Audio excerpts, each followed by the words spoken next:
quadro Direito em Questão de hoje, nós iremos conversar com a doutora Joana Sarmento de Matos, juíza de direito da comarca de Boa Vista, e está atuando na primeira vara criminal, que tem a competência de julgar os crimes contra a vida e os crimes militares.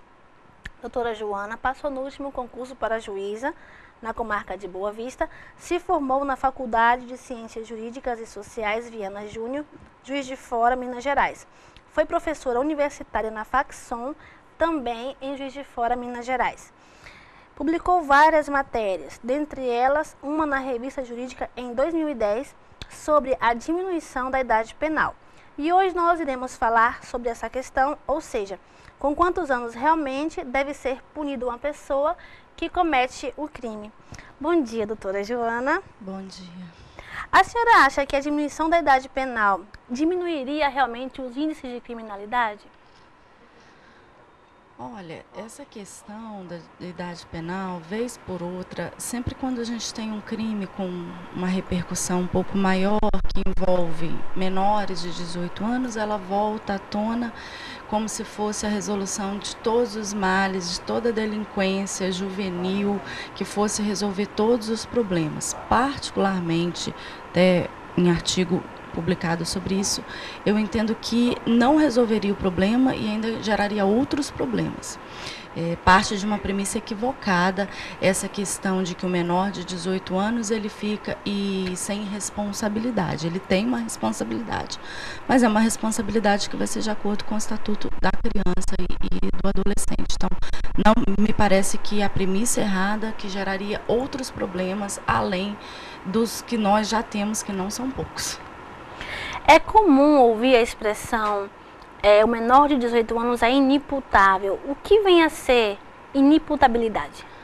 Bom, o imputável, quando a gente fala aquela pessoa é imputável, ou seja, ela tem a capacidade de responder pelos atos descritos na nossa lei como crime. Quando a gente diz que ela é inimputável, significa que ela não tem a capacidade de responder pelos crimes descritos na lei. Essa inimputabilidade, ela pode ser uma inimputabilidade biológica, que é o que acontece com os menores de 18 anos. A nossa legislação ouve por bem entender que menores de 18 anos não respondem por crimes, e sim em ato infracional.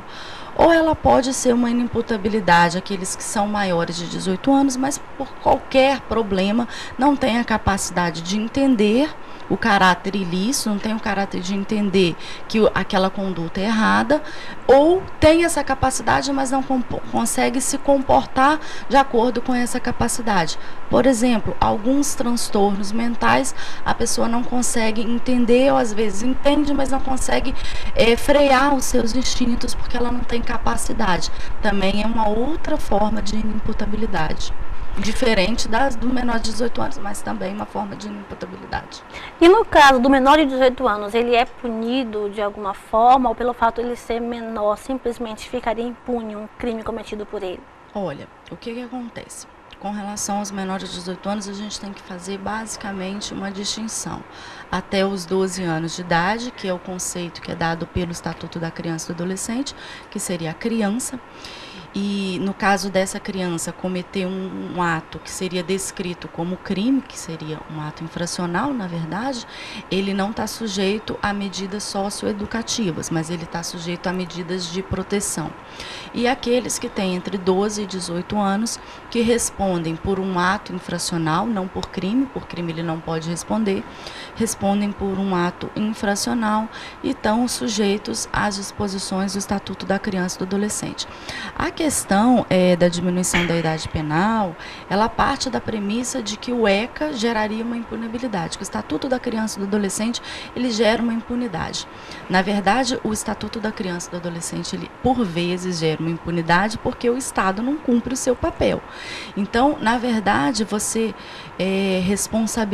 quer responsabilizar um adolescente sem que o Estado cumpra o seu papel. Tem sido um pai bem omisso nesse sentido, na efetivação de políticas públicas. O Estatuto da Criança e do Adolescente, ele não representa uma impunidade se ele for corretamente aplicado.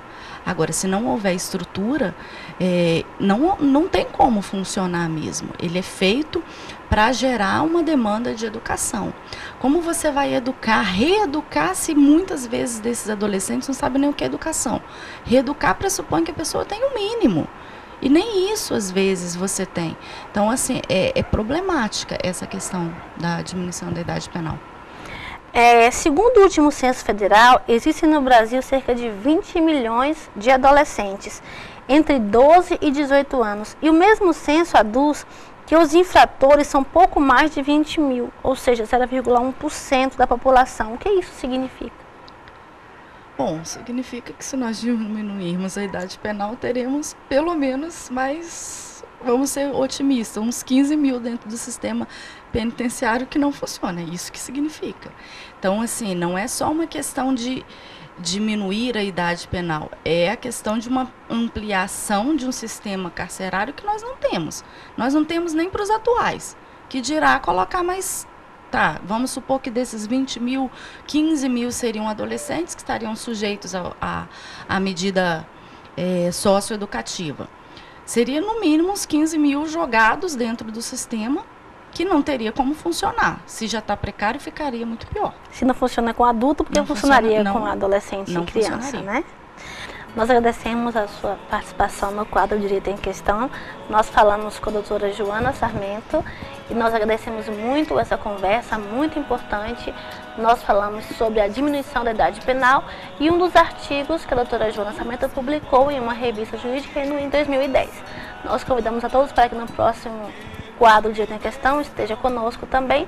Pode acessar o site da TV Ativa, o Facebook para sugestões e opiniões. Até a próxima quarta-feira.